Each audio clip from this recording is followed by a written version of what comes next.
चलिए बेटा, आज की अगली क्लास में नया टॉपिक है हमारा है chapter haloalkanes haloarenes replacement by hydroxyl group. इसका मतलब है कि हेलो एलीन्स में से हमें क्या करना है, हेलोजन को हटाना है और उसकी जगह हाइड्रोक्सिल ग्रुप यानी OH ग्रुप को लाना है। इसके लिए मैं एक जर्नल इक्वेशन आपको लिख के दिखा रहा हूँ। आप इसे ऐसे समझिए कि ये मैंने एक हेलो एरीन लिया, ये यहाँ पर मैंने Cl लगाया। यहाँ पर हमें क्या करना है कि सोडियम हाइड्रोक्साइड लेना है NaOH, और यहाँ पर कुछ कंडीशंस हैं। कुछ कंडीशंस मीन्स टेम्परेचर है वो 623 केल्विन है, हाई प्रेशर रखना है 300 एटमॉस्फेरिक, है ना, ये कंडीशन होनी चाहिए। तो होता क्या है कि हमारा Cl ग्रुप हटकर, आप यहाँ पर देख सकते हैं Cl ग्रुप हटकर हमारा यहाँ पर OH लग जाता। आप इसे ऐसे पहचानो कि देखिए यहाँ पर Cl ग्रुप हटा और इसकी जगह OH ग्रुप आया। अब एक बात आपके माइंड में जरूर आ रही होगी कि हमने कहा था कि जो हेलो एरीन्स होती हैं, जो हेलो एरीन्स होती हैं वो नॉट गिव्स SN1 और SN2 रिएक्शन। ये बोला था ना कि SN1 और SN2 रिएक्शन नहीं देती। तो अब ये डाउट खड़ा होता है कि यहाँ पर NaOH लिया तो इस OH ने Cl को हटाया कैसे। भाई अगर हम ऐसा सोचें कि ये माइनस इसके ऊपर अटैक कर देगा, ये बाहर निकाल देगा, तो ये तो संभव नहीं है। अभी आपको मना कर रहे थे इससे पहले लेक्चर में कि SN2 या SN1 नहीं होती है। तो ये एक बड़ा कॉमन क्वेश्चन है कि Cl बेसिकली हटा कैसे, क्योंकि ऐसा लगता है कि SN1 या SN2 से हट जाएगा, पर वो तो संभव नहीं है हेलो एरीन्स के लिए। तो इस बात को समझने के लिए हम चलते हैं इसके मैकेनिज्म के ऊपर। मैकेनिज्म काफ़ी इंपॉर्टेंट है आपका, और बड़े ध्यान से सारे बच्चों को इस मैकेनिज्म को देखना है, ठीक है। देखिए मैं ऊपर वाला ही हेलो एरीन्स यहाँ पर बना दे रहा हूँ, ये मैंने ऐसे बना दिया। अब यहाँ पर NaOH है मेरा, NaOH हमने यहाँ पे ले रखा है। कंडीशन ठीक है, उन कंडीशन के साथ ये रिएक्शन आगे बढ़ेगी। अब देखो होगा क्या, आप कुछ ऐसे समझो, ये प्लस है और ये माइनस है। अब मान लो कि इसने यहाँ पर अटैक किया। अब जर्नली होना क्या चाहिए था कि ये निकल जाना चाहिए था, पर एक्चुअली में हो क्या रहा है कि जैसे यहाँ पर अटैक हुआ तो ये तो निकलेगा नहीं, क्योंकि पार्शियल डबल बॉन्ड कैरेक्टर है रेजोनेंस की वजह से। पर ये बॉन्ड तो इधर शिफ्ट कर सकता है ना, पाई बॉन्ड है, लूजली बॉन्ड है, तो ये बॉन्ड इधर शिफ्ट कर सकता है। तो देखो इसका क्या फर्क पड़ेगा, बिल्कुल समझ में आ जाएगा आप लोगों को। ये हमारा, ये मैं थोड़ा सा मिटा देता हूँ, थोड़ा क्लियर लिख देते हैं। तो यहाँ पर क्या है कि ये पहले से Cl था और अब यहाँ पर OH ने अटैक किया, ये OH यहाँ पर अटैक करके आया। पर जैसे ये बॉन्ड इधर शिफ्ट किया तो आपको पता ही है, रेजोनेंस में बनाते थे ना ये निगेटिव, फिर से आगे बढ़ाते जाओ, ये इधर नॉर्मल जैसा रेजोनेंस में करते हैं आप वैसा से करते चले जाइए। बहुत इंपॉर्टेंट मैकेनिज्म है, बहुत ज़्यादा। ये निगेटिव इधर आ जाएगा, Cl और OH, है ना। इसके बाद ये निगेटिव इधर जाएगा, ये बॉन्ड इधर शिफ्ट कर जाएगा।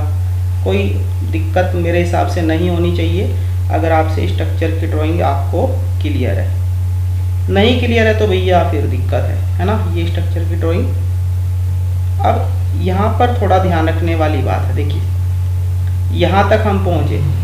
अब देखो होगा क्या, लास्ट में ये निगेटिव इधर आएगा, इधर तो अल्टरनेट पे डबल नहीं बचा बॉन्ड ताकि आगे जा पाए। अब दो रास्ते हैं कि या तो Cl निकले या OH निकले। आपको हम बता रहे हैं कि जो Cl होता है वो एक लिविंग ग्रुप होता है, अच्छा लिविंग ग्रुप होता है, OH के कंपैरिजन में तो बहुत अच्छा होता है। तो ये Cl निकल जाएगा, OH नहीं निकलेगा क्योंकि अच्छा लिविंग ग्रुप नहीं है, Cl निकल जाएगा। तो ये बन जाएगा आपका ऐसा, ये इधर, ये इधर, ये इधर, और जैसे ये बाहर निकला तो खाली क्या बचेगा आपका, OH बच जाएगा। ये बात ध्यान रखना। इस तरीके से आपका ये प्रोडक्ट बन जाता है, यानी ये हो गया आपका OH। तो ये क्लोरोबेंजीन से आपका क्या बना है, फिनोल। तो यही बेसिक मैकेनिज्म है जो इन्वॉल्व रहता है Cl ग्रुप को हटाकर OH लाना है जब भी हेलो एरीन्स के केस में। तो एक तो ये बात आपको ध्यान रखनी है, बहुत काम की चीज़ थी, इसे आप नोट कर लेना अच्छे से, स्क्रीनशॉट ले लीजिए इसका। इसके बाद में अगले टॉपिक इसी को थोड़ा सा एक्सटेंड करते हैं। अब एक्सटेंड करते हैं, अब इसमें आपको कुछ मैं रिएक्शन लिख के दिखा रहा हूँ। अब जैसे ये मैंने यहाँ पर क्लोरीन लिया, अभी मैंने ये रिएक्शन की थी, NaOH लगाया, 623 केल्विन किया, वही पुरानी बातें ना, ये एटमॉस्फेरिक है ना। तो हमने क्या पाया कि यहाँ पर OH हटा के लग जाता है, Cl हटा के लग जाता है, सॉरी OH है ना। एक्चुअली में ये रिएक्शन स्लो है, ठीक है ना, सपोज करो ये स्लो है। अब हमने क्या किया कि यहाँ पर ध्यान से देखना, यहाँ पर Cl लगाया, इस बार मैंने यहाँ पर एक NO2 ग्रुप लगा दिया है। NO2 ग्रुप क्या होता है, आपको पता होगा कि एक इलेक्ट्रॉन विड्रॉइंग ग्रुप होता है। क्या होता है ये, एक इलेक्ट्रॉन विड्रॉइंग ग्रुप होता है। एक बात बेटा आपको और ध्यान रखनी चाहिए कि यहाँ पर जो हमारा होता है, यहाँ पर नीचे जहाँ पे हमने 300 एटमॉस्फेयर लिखा है ना, यहाँ पे हमारा H+ भी होता है ना। ये शायद पहली रिएक्शन में हम लिखना भूल गए थे, पर यहाँ पर H+ भी होता है। अब हम क्या करते हैं कि मान लो यहाँ पर हमने कहा कि रेट ऑफ रिएक्शन स्लो है। अब मान लो कि हमने ये ऑर्थो पोजीशन है, यहाँ पर एक इलेक्ट्रॉन विड्रॉइंग ग्रुप लगाया और पैरा पोजीशन पर एक इलेक्ट्रॉन विड्रॉइंग ग्रुप लगाया, तो यहाँ पर NaOH का यूज़ करेंगे। पर यहाँ पर ऑर्थो पैरा में ये देखा गया कि कंपैरेटिवली हमें अब कम टेम्परेचर देना पड़ेगा, यानी कम टेम्परेचर पर ही हमारी रिएक्शन कंडक्ट हो जाएगी, प्रेशर नहीं देना पड़ेगा, H+ डालेंगे और हमारा Cl को हट के वहाँ पर OH लग जाएगा। ये देखिए Cl हट के हमारा OH लग जाएगा।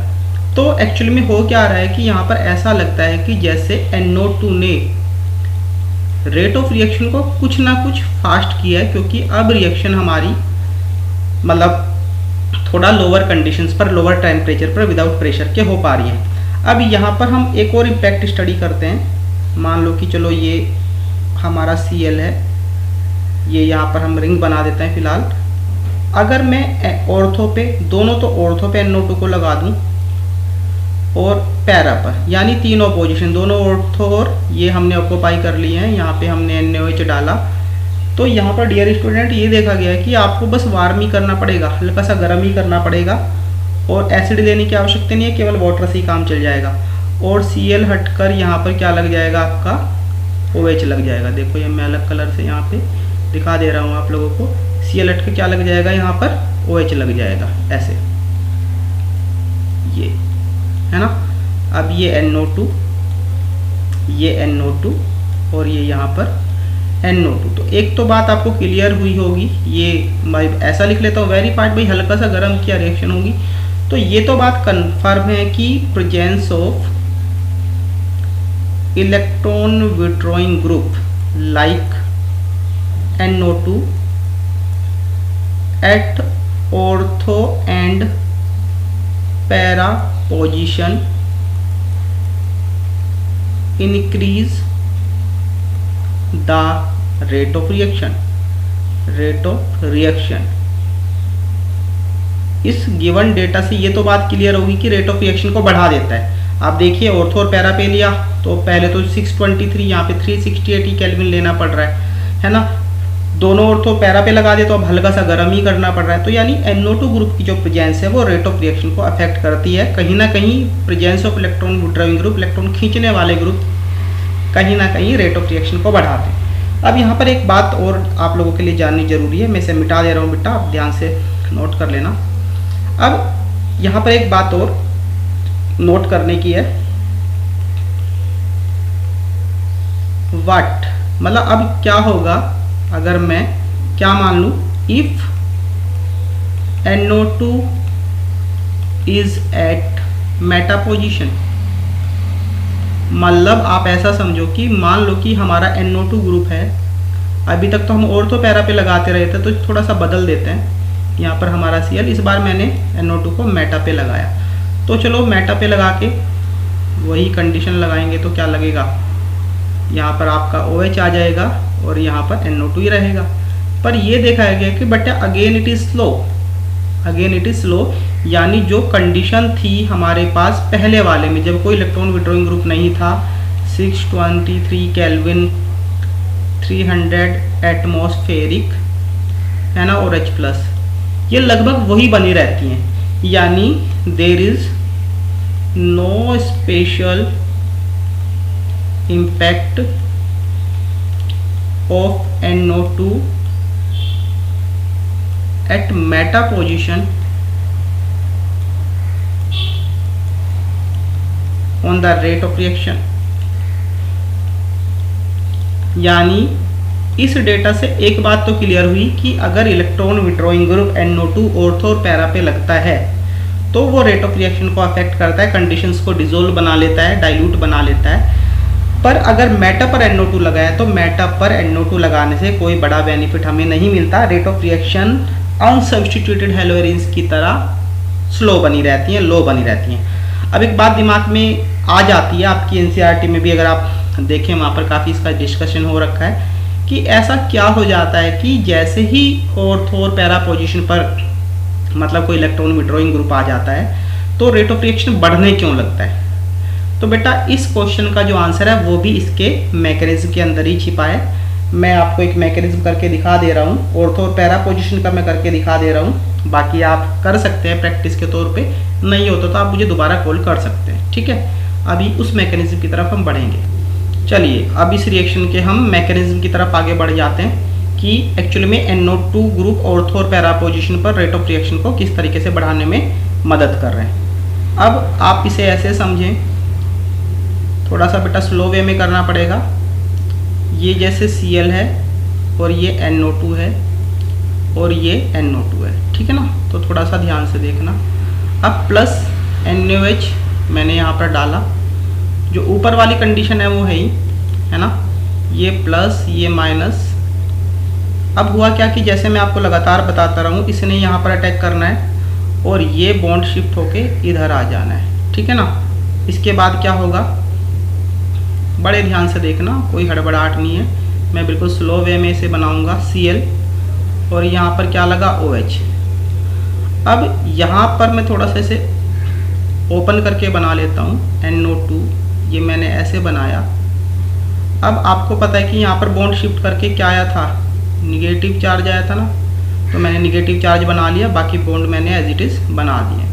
अब देखो होगा क्या कि पिछले केस को अगर आप ध्यान करो तो ये निगेटिव ऐसे आके यहाँ पे चला गया था, पर यहाँ पर ये जो रिजोनेंस है हमारा ये इस साइड भी शिफ्ट कर सकता है, क्योंकि सामने ऑक्सीजन है तो ये निगेटिव चार्ज इस टाइप की शिफ्टिंग आपकी शो करेगा, ठीक है।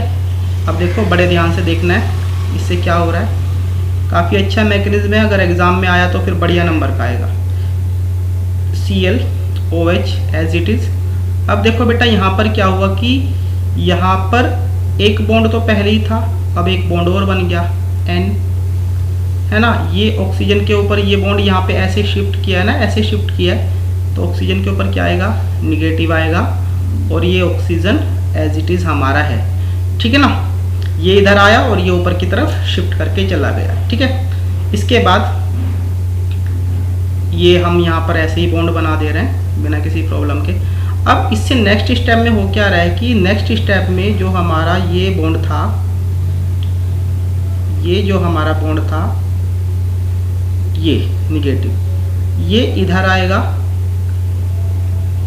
ध्यान से देखना, और ये इधर शिफ्ट करेगा और ये ऐसे नीचे आ जाएगा। बहुत स्लो वे में आपको हम बता रहे हैं। अब इससे देखो क्या होगा, बड़े ध्यान से देखना। हाँ एक बात बेटा हम लगातार भूल जा रहे हैं, NO2 ग्रुप नीचे लगा हुआ है, NO2 ग्रुप नीचे चल रहा है, तो उसे नहीं भूलना है ना। NO2 ग्रुप नीचे चल ही रहा है। अब देखो क्या होगा, ये Cl है और ये हमारा OH है, ध्यान से देख लेना। ये बॉन्ड यहाँ पे मैं बना दे रहा हूँ। यहाँ पर क्या हुआ, अगर आप देखें इधर ये भाई N, ये डबल बॉन्ड आया और ये ऑक्सीजन आया ऐसे, ये तो नॉर्मल हो गया। अब जैसे ही ये बॉन्ड शिफ्ट करके इधर आएगा तो ये क्या बन जाएगा, एक निगेटिव चार्ज बन जाएगा, और नीचे आपका NO2 बना हुआ है। तो NO2 को मैं नीचे वाले को भी ओपन करके लिख देता हूँ इस तरीके से। अब अगले स्टेप में होगा क्या, अब अगर आप ध्यान से देखें तो यहाँ पे क्या हुआ था, ये निगेटिव बना, तो जैसे ही ये ब्लैक लाइन से दिखाया इधर आया तो यहाँ पर आपका बॉन्ड बन जाएगा, ये यहाँ पर बॉन्ड आपका बन जाएगा। अब अगले स्टेप में क्या करना है कि ये निगेटिव इधर जाएगा एन की तरफ और ये बॉन्ड शिफ्ट करके इधर आ जाएगा, ठीक है ना। तो हम आगे बढ़ते हैं इस तरीके से। इसके बाद क्या करना है बेटा आपको, बहुत सेंसिटिव बहुत अच्छा मैकेनिज्म है। अब ये बाकी ग्रुप में एज इट इज़ लगा दे रहा हूँ, Cl है, OH है। इस NO2 को आप शॉर्ट करके लिख दो, पूरा पैक करके लिख दो जैसे नॉर्मल NO2 को लिखते हैं। ये बॉन्ड हमारा बना ही था इधर। अब नीचे देखो क्या हो रहा है, नीचे क्या हो रहा है, एक बॉन्ड पहले से ही था, जैसे ये ब्लू कलर का इधर दो निगेटिव चार्ज इधर आएगा तो यहाँ पे डबल बॉन्ड बन जाएगा, ये N रह जाएगा आपका। अब ये ऑक्सीजन इधर शिफ्ट किया तो ऑक्सीजन और ऑक्सीजन के ऊपर निगेटिव चार्ज, ये बिल्कुल वैसे ही हो रहा है जैसे हमने ऑर्थो पोजीशन पे किया था। इसके बाद आपको क्या करना है, इसके बाद ये निगेटिव चार्ज वापस इधर आएगा, ये बॉन्ड रेजोनेंस की कंडीशन हमें मिल ही रही है, ये इधर शिफ्ट कर जाएगा और ये इधर आ जाएगा। फिर इसके बेस पे आप अगला स्ट्रक्चर बना सकते हैं। ये ध्यान से देखो बेटा, थोड़ा सा मैंने स्लो कर दिया समझाने की स्पीड को, क्योंकि यहाँ पर बच्चों को साइन वगैरह में थोड़ी दिक्कत आती रहती है, उन्हें समझ में नहीं आता कि ये कहाँ पे जा रहा है। तो मैं कोशिश कर रहा हूँ कि आपको समझ में आए, ठीक है। अब ये N डबल बॉन्ड बन गया और ये इधर वाला तो नॉर्मल है ही। अब ये निगेटिव यहाँ पे आया। अब देखिए जैसे ही ये निगेटिव चार्ज, आपको बार बार मैं बोलता रहा हूँ, ये इधर आएगा निगेटिव चार्ज, तो इसके पास इस साइड पर दो रास्ते होंगे कि OH को बाहर निकाले या Cl को, क्योंकि Cl अच्छा लिविंग ग्रुप है तो ये Cl को रिमूव आउट कर देगा, Cl को ये बाहर निकाल देगा। तो इसके बाद बेटा आप देख लो, ये बन गया आपका OH, ये बॉन्ड इधर, ये बॉन्ड इधर, ये बॉन्ड इधर, और नीचे आप NO2 लिख दीजिए। ऑर्थो का जो NO2 था वो कंटिन्यूस चल ही रहा है ऐसे। ये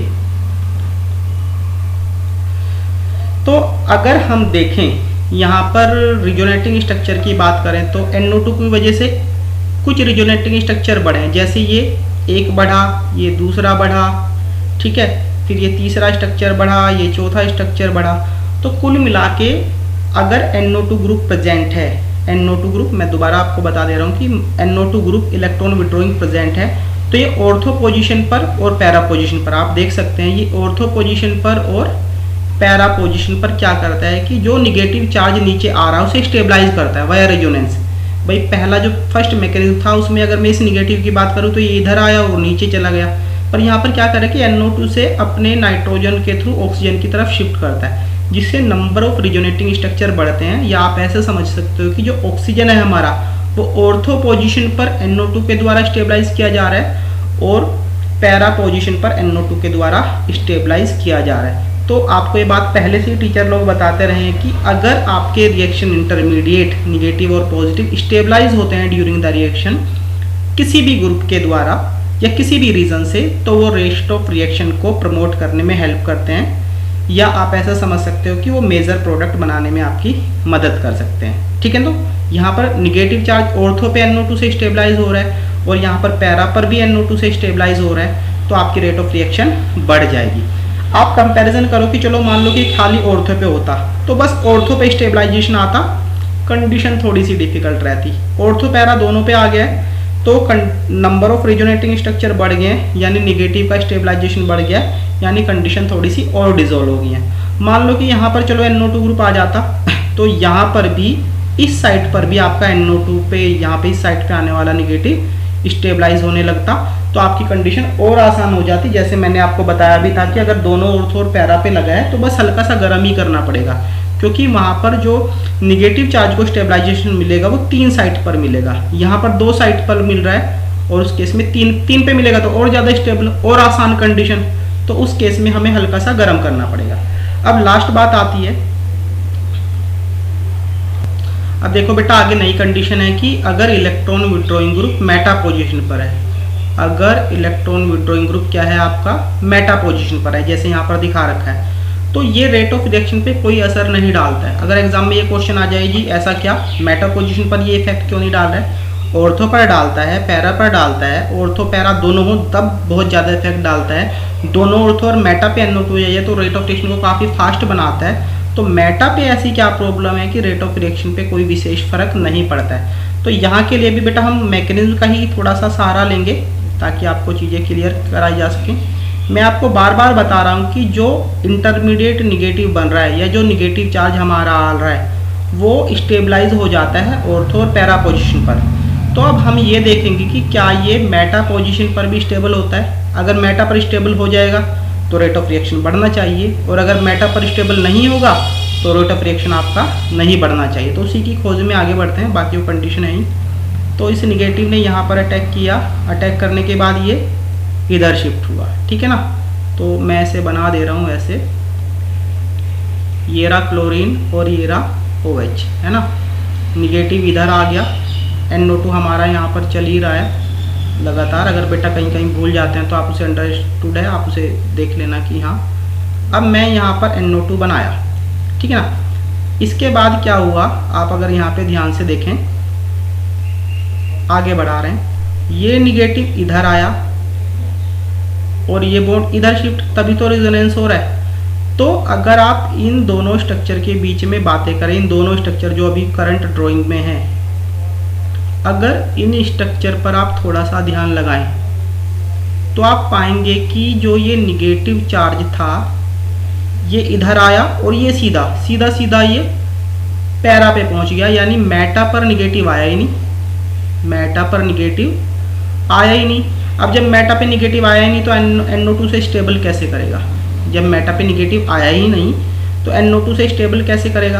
अब जब स्टेबल नहीं कर पाएगा तो जो आपका निगेटिव चार्ज है ये तुरंत मूव करके आगे बढ़ जाएगा, यानी जो आपके नंबर ऑफ रिजोनेटिंग स्ट्रक्चर थे उसमें नंबर में कोई चेंज नहीं आ रहा है। नंबर ऑफ रिजोनेटिंग स्ट्रक्चर उतने के उतने ही बने हुए हैं, उसमें कोई भी बढ़ोतरी नहीं हुई है। और जब तक नंबर ऑफ रिजोनेटिंग स्ट्रक्चर में बढ़ोतरी नहीं होगी आपकी स्टेबिलिटी नहीं बढ़ेगी, और जब तक आपकी स्टेबिलिटी नहीं बढ़ेगी तो आपकी रेट ऑफ रिएक्शन के ऊपर कोई फर्क नहीं पड़ेगा। ये इधर आएगा, वही पुराना रूल, Cl को आप बाहर निकाल दीजिए तो ये हो जाता है ऐसे, ये इधर ये इधर ये इधर, ये बन गया आपका OH प्रोडक्ट। तो बेटा बहुत ज़्यादा क्लियर है कि NO2 ग्रुप मेटा पोजीशन पर है और मेटा पोजीशन पर रेजोनेंस की वजह से जो ऊपर से निगेटिव चार्ज आ रहा है वो जनरेट ही नहीं हो पाता। देखो यहाँ पर आप देख लो कहाँ जनरेट हुआ है, दोनों कंडीशन में जनरेट ही नहीं हो रहा। तो अगर यहाँ निगेटिव आ जाता तो NO2 से स्टेबल कर देता, पर स्थिति ऐसी बनी हुई है कि निगेटिव या तो ऑर्थो पे आ रहा है या पैरा पे आ रहा है। तो जो NO2 ऑर्थो और पैरा पे होता है वो तो इसे स्टेबलाइज कर देता है, स्टेबलाइज कर देता है तो रेट ऑफ रिएक्शन बढ़ जाता है। पर मेटा पोजीशन पर रेट ऑफ रिएक्शन नहीं बढ़ पाता, उसका सबसे बड़ा कारण है क्योंकि मेटा पर निगेटिव आ ही नहीं रहा है। अब आपका मन करिए मैं तो इधर NO2 लगा दूं, आप इधर लगा दो, इधर ही थोड़े, इधर भी नहीं आया।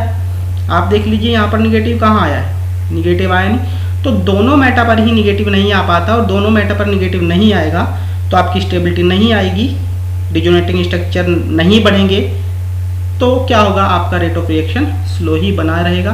बेटा बड़े ठंडे दिमाग से इन्हें एक बार से देख लेना, नहीं समझ में आता तो आप मुझे व्हाट्सएप पे मैसेज करके कांटेक्ट कर सकते हैं। फिलहाल इसे मैं यहीं पे रोक रहा हूँ क्लास को। धन्यवाद।